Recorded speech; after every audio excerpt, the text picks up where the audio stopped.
Report, unfortunately, that Apple is confirming that Steve Jobs has passed away after a battle with pancreatic cancer.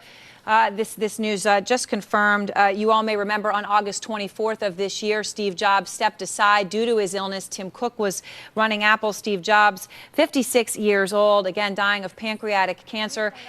This is a man who really stood for American exceptionalism, was the man who created the Mac, the iPod, the iPhone, the iPad, all of that. You see him there. In the past few years, he had been battling pancreatic cancer.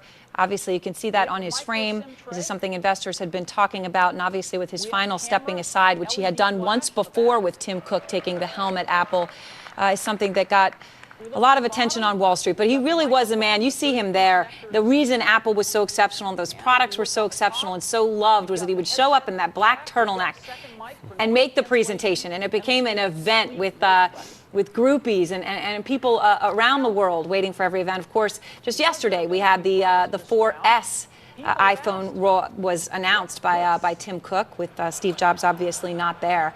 I'm lucky enough to have Dr. Sanjay Gupta here.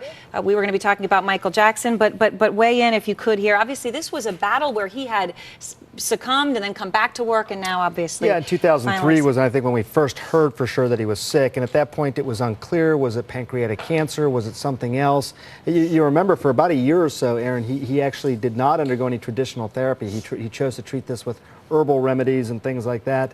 But then in 2004 started getting therapy in earnest at that point, subsequently getting a liver transplant a few years later. That was made a lot of news at that point because, you know, there was so much unknown about his health at that point. He got this liver transplant with really no fanfare, hardly any press coverage. People found out about it after the fact. And like you said, he appeared to be recovering. He got really thin, you remember, and he said he dismissed, right, and he said this was a hormone imbalance. He never came right out and said this was pancreatic problem or pancreatic cancer specifically.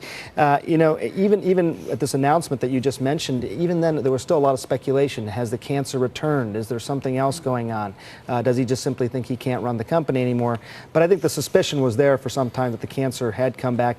Right. And pancreatic cancer, as you may know, is one of these really difficult cancers to treat.